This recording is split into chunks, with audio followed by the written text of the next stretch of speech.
Hello everybody, welcome to today's edition of Straight Talk.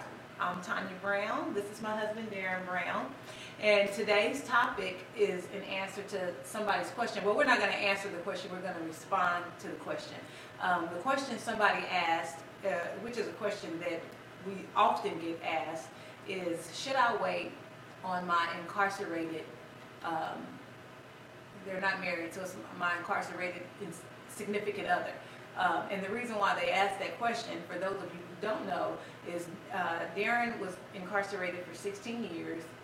We've been married for 28 years, and so those 16 years that he was incarcerated, I waited for him, and I waited faithfully for him. Yay! So people often ask us, should I wait? Is it worth it? Well, for us, they can tell that it was worth it. That's the reason why they ask us. But they want to know if that's something that they should do. If it's a waste of time, just seeking some wisdom.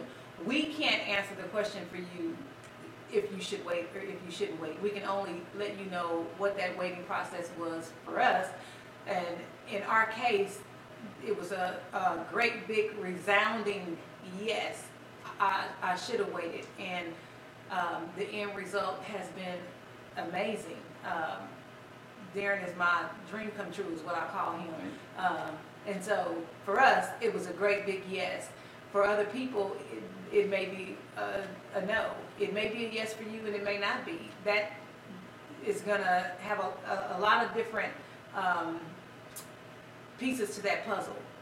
Darren will talk about some of those things that take place in the lives of individuals when they're incarcerated, and some things you have to look for naturally, and then you have to seek God spiritually as to whether this person is your soulmate or not. You don't want to be wasting time waiting on somebody only for him to come home and he's out, because man, it's a whole big old world out here once he's free. I mean, when he's locked up, you the good thing, but sometimes you the good thing always. But for some of them, once they get free, then they push you to the side.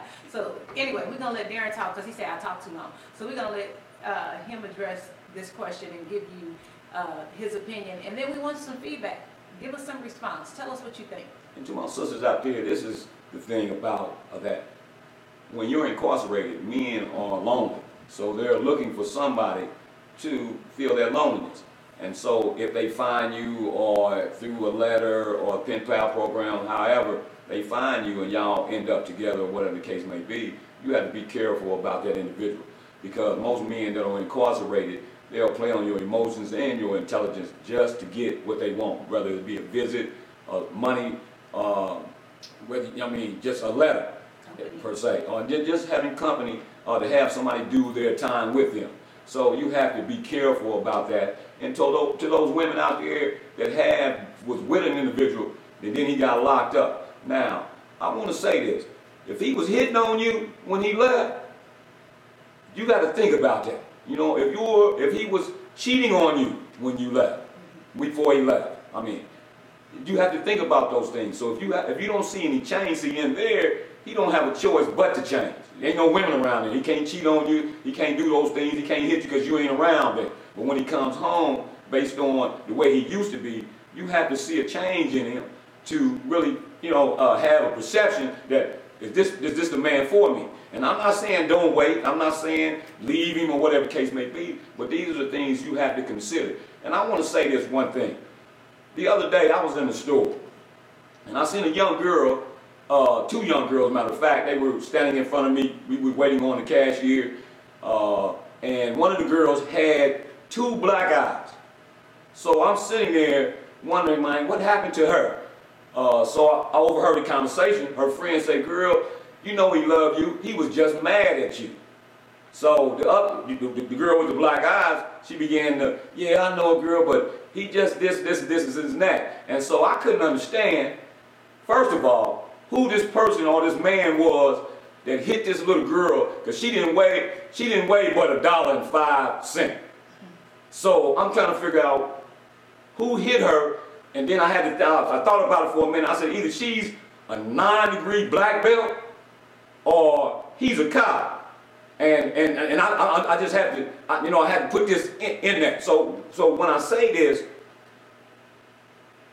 God created the woman as a weaker vessel. And for that man to hit that young girl like that, or that young boy, whoever hit her like that, he had to stoop down to that wicked level. Enough said. So for any man out there, I mean, that's abusive, putting his hands on women, our sisters, man, something is wrong with you, man. And I just wanted to address that. I mean, we was talking about should you wait on a man and, while he's incarcerated, and I'm gonna get back to that. But I just wanted to address that because I looked at that young girl, and that could have been my daughter, my sister, you know, my mama, you know, my auntie, you know what I'm saying, or my grandmother, or yours. So you have to think about those things, and you have to start protecting your daughters. And you know, I know we getting away from the subject, but I want you to understand is you need to protect your daughter from this world system and from the men that try to prey on your daughters, these old men. So my thing is, take heed and watch your children as always, baby. Okay, so we see how quickly we can get changed to a different topic, and we have lots of different topics to talk about, and so we have lots of different sessions that are coming.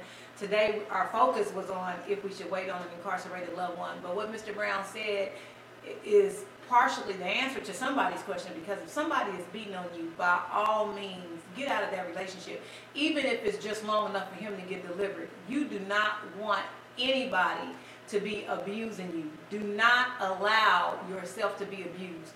I don't care what he says. I don't care what he does. I don't care how sorry he is after the fact. Do not. You have to love you.